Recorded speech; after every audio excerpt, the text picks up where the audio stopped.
Hi you guys, welcome back to my channel. So as you can tell by the title, today we are going to be talking about Black sexuality and the City Girls and Megan Thee Stallion. This does all come together, but I kind of been wanting to make this video for a little while to discuss why this trend of these hyper-sexualized Black women in rap have been coming to the forefront recently, and like what it means for the culture and why it's so important that they are coming forward. So I really wanted to make this video to discuss my feelings on the subject and like what this means for the culture. So anyways, I want to get into it because I don't want this video to be too long. Okay, so if you don't know who the City Girls are, if you don't know who Megan Thee Stallion is, they are both, one's a group, two people, Young Miami and JT, and the other one is just one woman. Her name is Megan. And the other one is a group. They call themselves the City Girls. One is from Miami, one is from Houston. They are two of the most up and coming, I would say, rap talents in the game right now. They are two of the most pioneering women in Black female rap right now. They are absolutely amazing. I love them. And they've gotten a lot of pump from Black women. They are the first talent, I believe, that we are seeing in rap that is literally just being fueled by Black women. We've seen female rappers, Black female rappers before, if you want to consider Cardi B. We've seen Cardi B, we've seen Nicki Minaj, but they are fueled, in my opinion, by men. Their whole symbol, everything about them is to be enjoyed by men, in my opinion. Not in my opinion, it's the truth. Cardi B and Nicki Minaj's whole image was to be eaten up by men. They are supposed to be the sexual women for men to eat up. They make rap in the gaze of men. When they talk about sex, when they talk about sexuality, it is in a gaze for men. You are supposed to lust after them. You're supposed to fantasize about them. That is what they make rap for, to be lusted after, to be fantasized about. And for the longest time, that is how female rap, Black female rap, has been presented to us. You should lust after these women. They should be lusted after by men. That is what Black female rap has been. That is what Black sexuality has been for a very, very, very long time. Black female sexuality has been to service Black men. Period, point blank. Black men are the people who should enjoy Black female sexuality, point blank, period. It's not about Black women enjoying their own sexuality. It's not what they get out of their sexuality. It is about being marketable to Black men. Whatever you talk about should be marketable to Black men. Nicki Minaj had a whole trend where she pretended to be a lesbian, so Black men would find her more attractive. They would find her different. Cardi B, everything Cardi B talks about is engaged to men finding her attractive. Everything she has should be for men to find her attractive. You should find her whole gimmick attractive. You should fantasize about them, point blank, period. And there's nothing wrong with that. I'm not here to tell you what Nicki Minaj or what Cardi B does. There's anything fundamentally wrong with that, but it's not feministic. What they are doing, what they were doing, is not feminist. It's not a feminist trait. Having your sexuality on display only for men to consume it, only for men to be what is the goal in the end, is not feminism. It's just you. It's just there, and there's nothing wrong with this. There's nothing wrong for your work to not be feminist work. There's literally nothing wrong with that. But it is very on brand for what Black female sexuality was in this time. We were in a time, I think, where Black female sexuality was only for the consumption of other people. Now, in order to figure out how we got there, we have to rewind on what Black female sexuality was. From slavery times in America to up until, I would say, the 1960s, 50s, Black females in America, Black women in America were overly sexualized. We had big boobs, we had big butts. Everything was hypersexualized. You got mammy figures, you got women who were just overly sexualized. Every time you saw a Black woman, she hardly had any clothes on point blank period. And her over sexualization wasn't in a term of endearment. It was a way to degrade her. It was to call her a stripper, to call her loose, to call her a whore, to call her a slut, to call her someone that should be unloved. Because of the hypersexuality, it was in a way to make her seem like she was not warrant for love. She was different from all the other women in society who needed to be protected, because she doesn't need protection because she's overly sexual. She's promiscuous. She's fast. She's this, that, and the third. Black women's sexuality was overly sexualized. At the ages of 11, 12, and 13, we were seen as women. Instead of being seen as girls, black girls were seen as women the minute they got 10, the minute they started to develop breasts. Remember, the minute they got their butts got big, they were considered women, which is not something that was happening across the board. Black women were the only women who were seen as this. And this goes back to the fact that black women were raped as slaves, and this, that, and everything about black women was sexual. No matter what you did, you were seen as sexual. You had to wear different clothes than what everyone wore because everything about you was overly sexualized. You were only good if you were sexual. You were only needed in a certain platform if you could provide sexual means. That is it. And black women had that stereotype for a very, very long time. And that is where we first begin the issue with where we are now with black femininity being only consumed by other people and not by black women themselves. So I have notes and I'm going to read my notes. So because this happens, black women get this scar. We are wounded. We were hurt by societies. We were belittled, we were degraded, and we were hurt. We were hurt. Black women being overly sexualized has hurt black women in the long haul. It is the reason why no one believed R. Kelly was raping those black girls, because black women have been overly sexualized for so long. So we become wounded. We become wounded women who need to be in the house. We need to ignore the fact that black women are sexual. So we have this one scale where black women are too sexual. Then you have this other scale where we decide, and really white feminists decide, that we shouldn't focus on black female sexuality at all. So you get this phase where up until, I would say, the 2000s, maybe the 90s, you get this phase of the invisible black woman. The invisible black woman, in my opinion, is this phase, and you'll see it in old television shows, anywhere. You get this phase where, and this phase still happens now, but you get this other wave of female sexuality where black women are ignored. We are ignored. We're not love interest to anyone on television shows. We are not in magazines as beautiful women. We are not anywhere. We are not anywhere. We're not in movies. We're not anywhere. Black female sexuality is completely shunned. It is shunned because of the fact that black women are seen as wounded. We are the wounded individuals. We are seen as passive victims to what they did to us. So in history. So instead of actually tackling the issue and dismantling the oppression that black women have gone through via over-sexualization, they just decide to ignore it altogether. Instead of just making black women sexual beings who should be respected, they decide to just ignore the fact that black women are sexual at all. Go look at any television show pre-2005, 2000.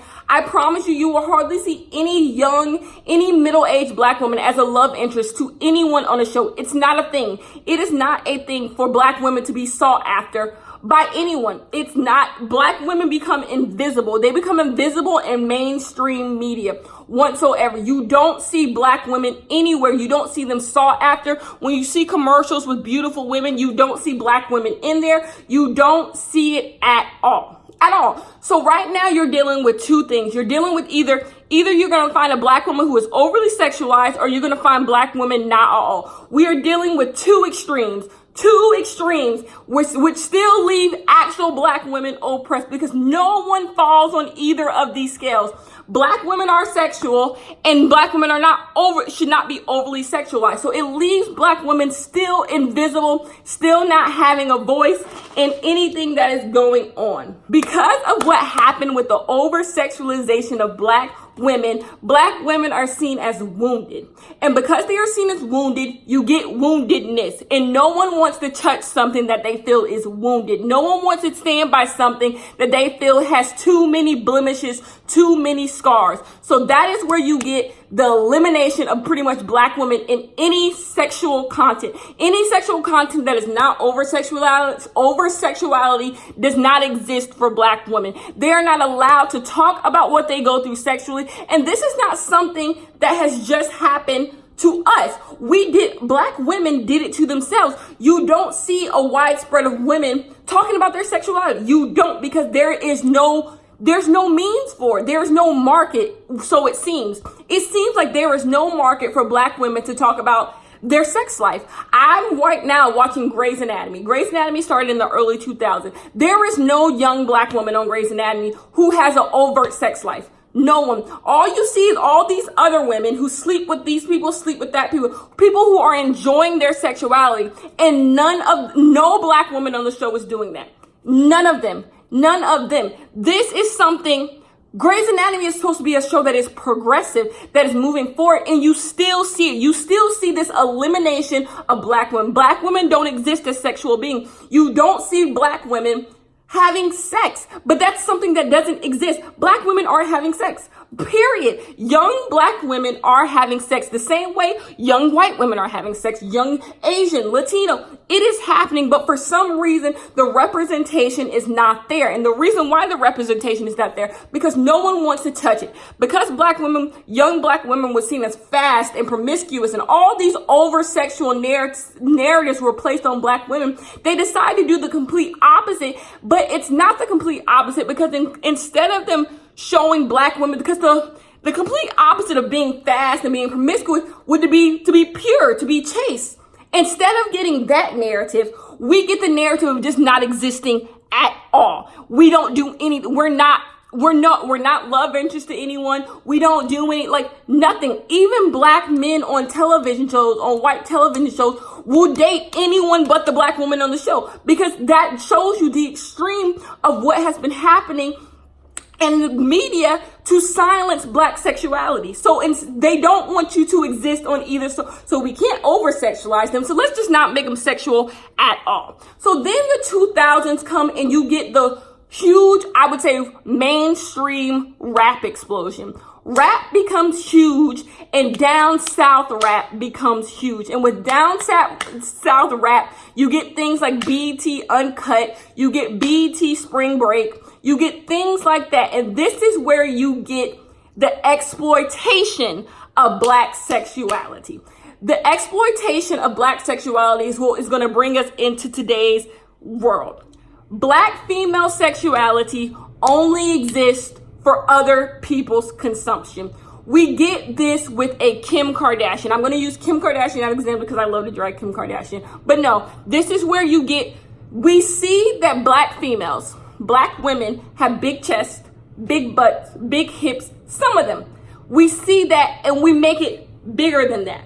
We say that black women are only attractive if they have those things. Then you get white women and other women trying to imitate that. So instead of just finding black women sexual, it becomes an over exaggeration of what black women have. Every single rap song is talking about black women having big butts. That's all they're good for. Black women having good butts. Their sexuality is only good if it benefits you. You get Nelly using a debit card to swipe it between a girl's butt. You get the over exploitation of black sexuality. So instead of being because that's not overly sexualizing black women, it's just exploiting their sexuality. Them being sexual beings now, you're taking from that. You want women to be sexual beings, but you want it to benefit you. You don't want black women to just be sexual. You want them to be sexual to you. That is exploitation. Because they have been put into the shadows for so long, you have now taken them out of the shadows and making it seem like you are benefiting them. Having them on things like BET Uncut, all these video vixens, they are being exploited. They are not in control of their sexuality. I don't think any woman wants a debit card to be swiped between her butt because she doesn't gain anything from that. The over exploitation of black women via hip hop, via on via videos, via porn. There's nothing to be gained from that. That is not empowering women. You can be sexual and be empowered. You can be promiscuous. You can have sex with 100 guys and be empowered through that. But it is because you are in control. But the narrative that is being painted through these hip hop songs does not empower women because there is no control. Everything you are doing in order to please him. It never in these rap songs does it talk about if you are being pleased. Never in this rap song does it talk about what you gain from what you're doing. Never in these rap songs does it talk about do you enjoy what you are doing. Do you, because you can have a debit card being swiped between your butt and enjoy that. Feel power with that. But it's not talked about. We don't get to see how do you feel about Nelly doing that to you on BET Uncut? It doesn't tell you. It doesn't tell you how these women feel when they're walking around with their asses out because it's the over exploitation of black women. Because they've been kept in the shadows, you make them hyper visual, but don't give them a voice. Which is just as damaging as them not existing or being overly sexual because they are still silenced. So what you've seen through these 3 ways is that black women have no say in their sexuality. These things aren't happening to any other race. Every other race is in control of the sexual narrative that is about them. And that's why you get this hyper visualization of them through media. That's why you see on television shows Latino women are lusted after, Asian women are lusted after, white women are lusted after because they are in control of their narrative. No one has to be uncomfortable when they talk about these women's sexuality, but black women's sexuality makes other people uncomfortable because it's something that black women have not been given the platform to talk about for so long. Anyone who talks about black female sexuality is talking about it from their gaze. So yes, black men are talking about black women in sexual ways, but it's in sexual ways that exploit them, that make them seem small, to make it seem like their only use is for sexual things. They don't even have a say in what they do sexually. Their only reason to be around is to make you look better. All of these rap songs, them having all these women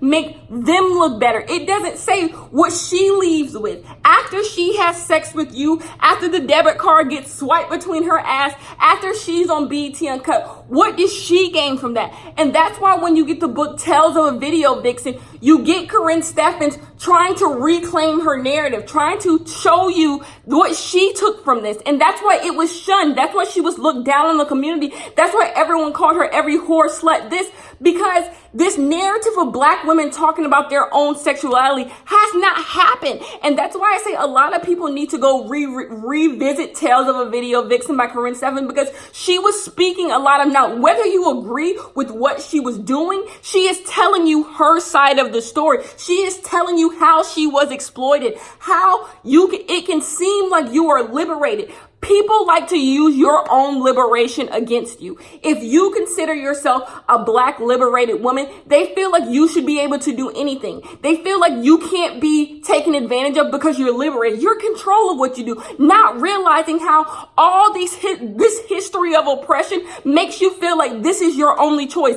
This is the only thing you're good for. When I'm at 7 years old, I turn on BET Uncut and I see a bunch of black women walking around half naked and they're not even talking in the videos. No one tells me if the black woman gets rich after this. Does she get to be on the yachts? What does she gain from this? I don't see that. All I see as a little black girl is like, this is what I have to do to be rich. This is all I see. This is all I see I can become. If I want to be admired by society, I have to have big boobs and a big butt, and I have to let men do anything to me. In order to be seen as attractive, I have to be a tool for his sexuality. That's all. I literally am a tool for his I'm a masturbation tool. That is literally it, because that's all I see on TV is that these men are taking advantage of these women. But they use the word oh, she's liberated, she's free, but she's not, because what has she said to you about herself? She has not made any decision that would make her liberated. They're using this myth of black female liberation. Black females are liberated. They're stuck. But what control? Liberation comes when you are in control. Liberation comes when you are entitled to something. You are gaining something. And when you get BET Uncut, you get these rap songs, these down south rap songs, and these women, they are constantly talking about women, but they're shaming women. It's one, if they're not sexual, if a man can't gain anything from you, he kicks you to the curb. You're not there anymore. That's not liberation. Liberation means that there's a choice. If I don't let Nelly do this crazy stuff to me on BET Uncut, do I still get to stay at the party? No. Nelly does not want me at the party if I don't let him do anything to me. Therefore, I am not liberated. Therefore, there is no choice there. There is no choice. I am being taken advantage of. He understands that he has money, he has access, and the only way I can get in touch with that access is if I am here. So that's why the Corinne Steffens Tales of a Video Vixen is so important, because she had to realize that the only way she could gain anything, be taken out of the hood, is if she performs sexual acts for men who are in power. That is not liberation. That is not being free. That is a woman who is being exploited, and black men exploited black female sexuality. They realized, oh, so y'all don't like to be in the shadows? No problem. We'll take you out of the shadows, but you have to do whatever we say. You have to be a vehicle for whatever we want to do. And that is what you get in the 2000s on to this current period. And that's why I said earlier in the video that Nicki Minaj and Cardi B, they fall under the same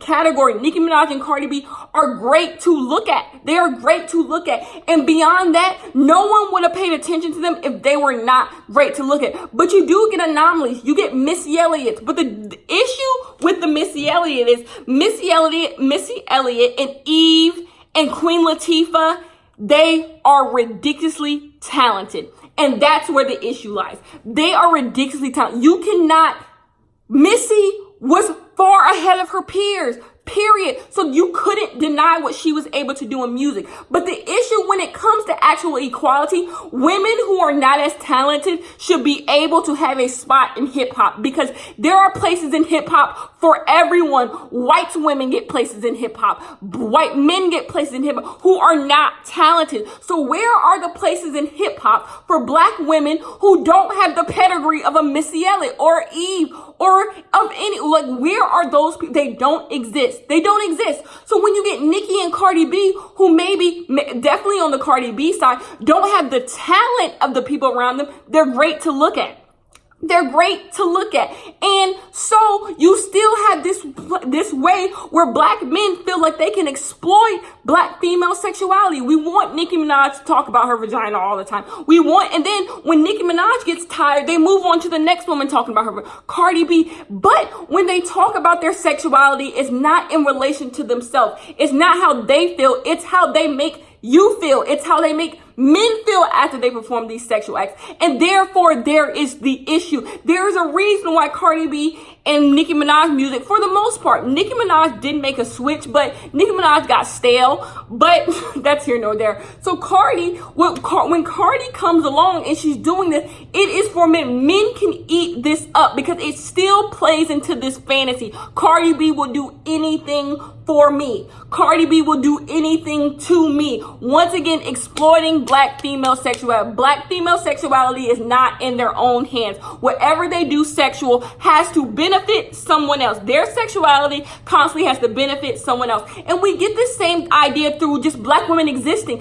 Black women's existence has to exist for someone else. We constantly have to be doing something for someone else. It's the Missy Elliott thing. You have to be ridiculously talented. You have to have a purpose. In order to exist in any area, you have to have a purpose, and you constantly have to show your validity for being in any space. Period. And that's why Missy's able to exist. She makes hits. She's ridiculously talented. But how many people across the board get to exist in hip hop, in media, in movies, television, by just doing the bare minimum? So many. How many get to exist by just being them? Anyone gets to except for black women. They can't exist unless they are doing something for someone else. And for the longest time in that third wave of black female sexuality, it was literally being sex slaves. Being sex slaves for other people.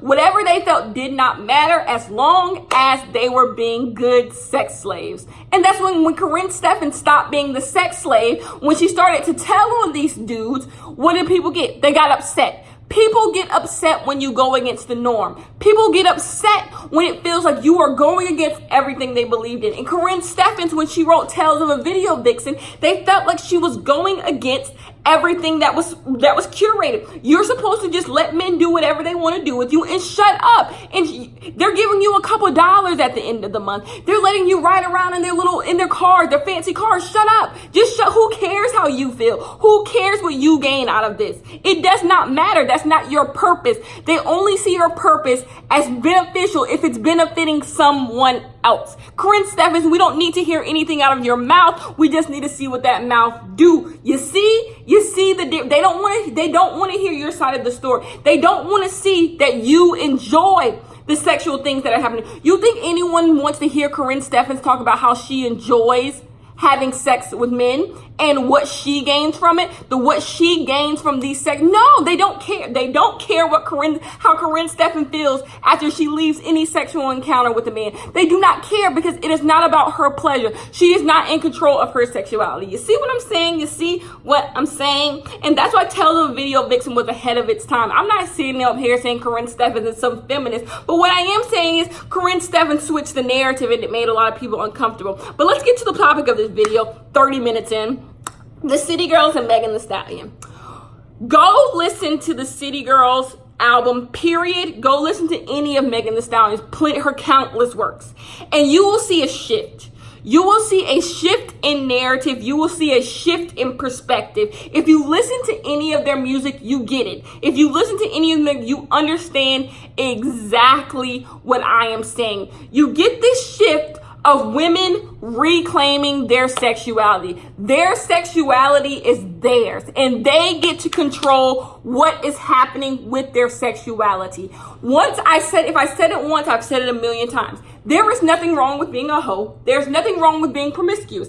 I never said there was any issue with that. The issue is when you are being a hoe and promiscuous for other people's gain. You being a hoe only benefits them. No one else is being, and you could be being a hoe and it benefiting you, but no one talks about how it benefits you. No one talks about what I gained from having sex with this man. It's just what he gained. How will he feel after this? How will his life go up after he has sex with me? That is constantly what is talked about. But with the City Girls and Megan Thee Stallion, what is talked about is how I feel. How I feel after I have sex with someone, how I feel during having sex with someone, and what you can give me.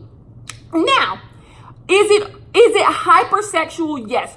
The City Girls are hypersexual. Megan Thee Stallion is hypersexual. It's not realistic. But what it does is it shifts the narrative. You have to be hyper in order to eliminate all the stigmas that have happened before. For example, when women were overly sexualized, how do we stop the over-sexualization of women? We completely cut off all sexual access to them. That is how you eliminate a stigma. Just not make them sexual at all. Let's call them ugly, this, that, and the third. It's dangerous, but it worked. So in this case, how do we reclaim our sexuality? Let's be hypersexual. Let's make these people uncomfortable. Anyone who listens to a City Girls album for the first time or a Megan Thee Stallion track for the first time who is not a black woman will probably be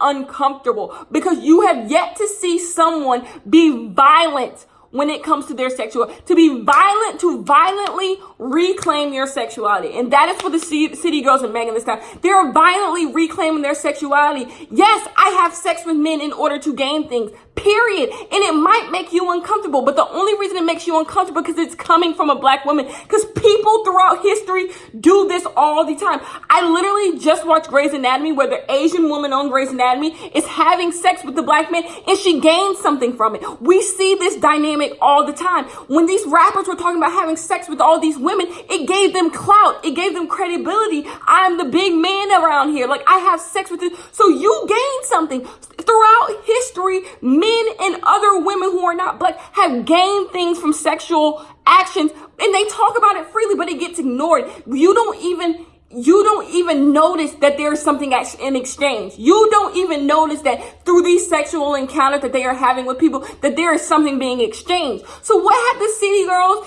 and Megan Thee Stallion do? They have put out of their mouth, I am gaining something from this sexual experience, and there is nothing you can do about it. My sexuality is mine. I am allowed to do whatever I want to do with my sexuality, and it doesn't matter if it makes you uncomfortable, because it's mine. This is my narrative. Does that mean every black woman can relate to this? No, but what it does mean is every black woman is sexual. There is some, whether they don't want to have sex, that still makes you sexual because you've made a choice. I don't want to have sex. Or you are hypersexual, or you're in the middle. It doesn't matter. All it does is say, black women have sex and we gain something from sex. How you feel about black female sexuality does not matter. It does, because I gain something from it. It's mine. This is my narrative. I'm being hypersexual to show you that you cannot silence me. You have silenced me for so long. How I felt about my own sexuality did not matter for so long. What black women stand to gain with their sexuality did not matter. It's almost as if the City Girls and Megan Thee Stallion are getting reparations for the way they have been treated. And that's why I say this type of stuff. It shows this fourth wave of female sexuality, which should be the final wave of just let me be me. Let me be whoever I want to be. Let me gain what I want to gain. And so when they say things like songs like Care Less and like Millionaire Dick and stuff like that, it should make you uncomfortable. It should seem caricaturish. It should seem outlandish, because what they are trying to do, without even probably noticing what they are doing, because they're just being them. What the City Girls and Megan Thee Stallion are doing is not something that's recreating. That's why I say they don't even realize they're doing. Black women have always thought these things. Black women have always felt this way. It's not like, oh my gosh, Megan Thee Stallion came out of her mother's womb deciding to be a feminist. The City Girls just all of a sudden came out of Miami and decided they were going to shake the table. No, black women have always talked like this. They have always felt these sentiments. They have always been sexual. When they were silenced in the 70s through the 2000s, they were having sex. When they were overly sexualized in slavery through the 60s, they were having normal sex, but it wasn't vocalized. There was no representation, because the idea of black women being in control of their sexualities means that other people can't be in control. And so many people gain from black women being silenced. And that goes back to the Kim Kardashian thing. Kim Kardashian is allowed to have huge hips and a big butt when there's no visible black women who can compete with her. When black women have been silenced for so long, it makes someone who literally steals from black women a prize, because it's like, oh my gosh, she's perfect, because there's no one else in competition. There's no one there to debate her. There's nothing real to compare her fakeness to. Therefore, when you have people like Megan Thee Stallion and City Girls come up who are authentic, who have the real passion for what they're doing, who has the stories that go with black female sexuality, it is able to explain my big butts and my big boobs and my big lips have a purpose, and that purpose is for me. That is the biggest thing you get from their music. Everything that is a part of me was not made for you. It was not made for you to steal from. It was not made for you to take from. It was not made for you to engage with. It is about me. I am the person who benefits from this. So when City Girls talk about having sex with men for money, it is them saying, I gain from this. For so long, you have taken the parts of me that you like and made profit out of it. But now this is where I make this is where I get my reparation. This is where I take back my own body. Something that you have literally belittled and exploited for decades. For decades, you have exploited me, and I'm reclaiming what's already mine. And you should be mad. You should be upset. These people who get upset and say all these women do is twerk and I don't want my daughter listening to City Girls, you're upset. You're mad. You're mad because you can't fathom this idea in a world that black women are in control of what they do sexually. You can't fathom a world where black women are allowed to have say in what their sexual encounters mean to them. If I have sex with a bunch of men, it doesn't mean I'm a whore. It means that I'm cute. It means that I'm good and bad. You can't fathom that world where you don't get to control how a black woman feels about her sexuality. That is what makes you uncomfortable. You can't fathom in a world that Megan Thee Stallion can twerk her ass off, talk about having sex with men, and go to college at the same exact time. You can't fathom that world where she doesn't exist in a box that you want to put her in so bad. Either you go to school, you're prude, you don't have sex, or you're a hoe, you in the strip club, you sleep with a bunch of men. Those are the two lanes black people, those are the two lanes people want black women to exist in. But when you blur the lines and women like me who are college educated listen to the city girls, and people who rap like Megan and twerk like Megan go to college, you can't put them in boxes. And black women have never been able to be in boxes. There are black women in corporate worlds who got 9 boyfriends. It's always been that way. But the narrative has been so claustrophobic, so suffocating on black women that they can only be one thing, to the point that we as black women bought into it. We believe you couldn't be a stripper and go to school at the same time. But other people get to be this. You see television shows, you see movies where white women get to be all these things. They get to be hoes, they get to be mothers, they get to be strippers, they get to be this, they get to be all these things and have a nice cute story to tie it all up in. But black women don't get that. Either they get silenced or they're over sexualized. When the white girl is in a movie and she works at a strip club and she has a family at home and she's going to college and she works 7 jobs and she's so great, we are the friend. Black women are the friend at the strip club that she talks to, and we have a ghetto little accent. And no, we don't get the story. We don't get the redemption story. We don't get the other side to us. We don't get that because black female sexuality for so long was controlled by other people, and it still is. But what I'm saying is City Girls and Megan Thee Stallion show a shift in black female sexuality that shows we can be whatever we want to be. We can be a hoe if we want. We can go to college if we want, and we can be both at the exact same time. We can be none at the exact same time. It does not matter. It does not matter because it doesn't matter to other people. And this is not saying I want to be exploited like other women, because this doesn't take from the fact that other women get exploited too. That's not what it's saying. It's not saying I just want to be exploited just like white women. No, what it's saying is I want to be in control of my sexuality. I want to decide that I get to find power in whatever sexual way that I want, because as far what I'm saying is your sexuality is a part of you. Sexuality is not a distant thing that you can go visit every now and then. Your sexuality is constantly a part of you. It's probably constantly changing. It is something that is in you. So when someone silences your sexuality, they are silencing you. They are silencing who you are as a person. They are silencing what you can be. So when you are not in control of who you are sexually, you are not in control of you. You are not in control of your next step. Because your sexuality, it is something that makes a lot of decisions for you. It is something that makes you do certain things, this, that. So when you are constantly feeling suffocated, like you can't do what you want to do, you don't feel like you are being the person you should be. You don't feel like you have the same opportunities, the same anything as anyone else. So yes. So what I was saying, I'm done. I am wrapping up the video. I'm sorry this is back there. Blame my boyfriend for why that is back there. But, so yes, this is the history of black female sexuality. And I just wanted to say that I believe Megan Thee Stallion and the City Girls are a good thing. For all the people out there who like to say they're making fun, they make black women look bad. The reason why you feel like they make black women look bad, because for so long you have been in control of what black woman is. You have a certain image in your head of what you think black women are, what you want black women to be, or what you feel like black women should do for you. The reason why you don't like the City Girls and Megan Thee Stallion, because you don't feel like you fit the criteria of what they would want to be with. Because for so long it's been about black women fitting the criteria that you want.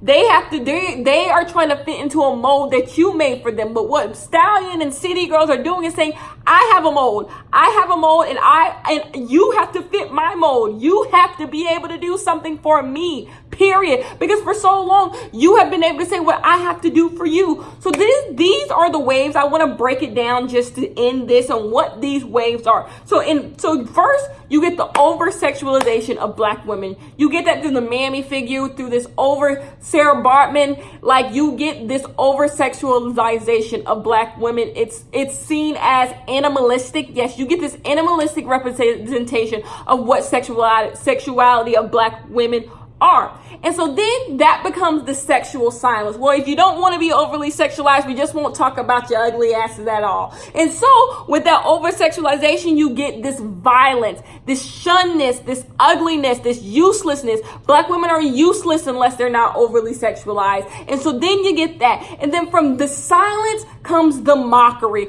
Okay, you don't like being in the shadows. Let's pluck you out of the shadows and let's make fun of you. Let's swipe a debit card in your ass. Let's put on your body, the Kim Kardashians. Let's literally make fun of you. Let's parade you around and make it seem like you're crazy, to make you look crazy. These women in those hip hop videos look crazy.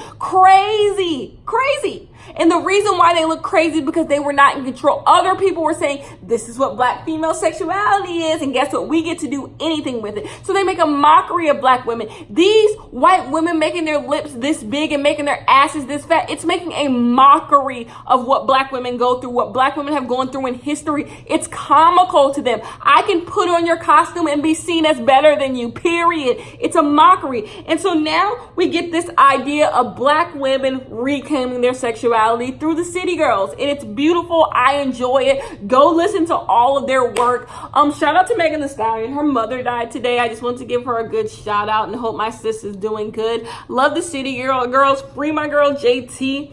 And yes, that is pretty much it. This video is all over the place. I wanted this to be so much more concise, and it just wasn't, because like I'm not here today. I'm just not in it like I should be in it. But I wanted to get this video out because I don't know, it makes me feel good, and I wanted to show some love to the City Girls and Megan Thee Stallion. And I hate when people try to use intelligent women against women like the City Girls, or try to use women who don't twerk against women like Megan Thee Stallion. I wish I could twerk like the Stallion. You can ask my boyfriend. I wish I could twerk like Megan Thee Stallion. I wish I could rap like JT. So yes, I'm college educated, but that doesn't change the fact that I see things in JT that I want to be. Like, it doesn't change, because black female sexuality is fluid. Black females are women. And by the way, I'm using females in the sense of in a historical term, not in a sense that female is in exchange for the word bitches. I know, yes, I know that too. So that's what I'm using is in a sense of the female anatomy. But this also goes for trans black women as well. This also fits this exact same thing. So anyways, love you guys so much. I will see you in my next one. Hope this is not too choppy. Oh my God. If it is, I definitely apologize. But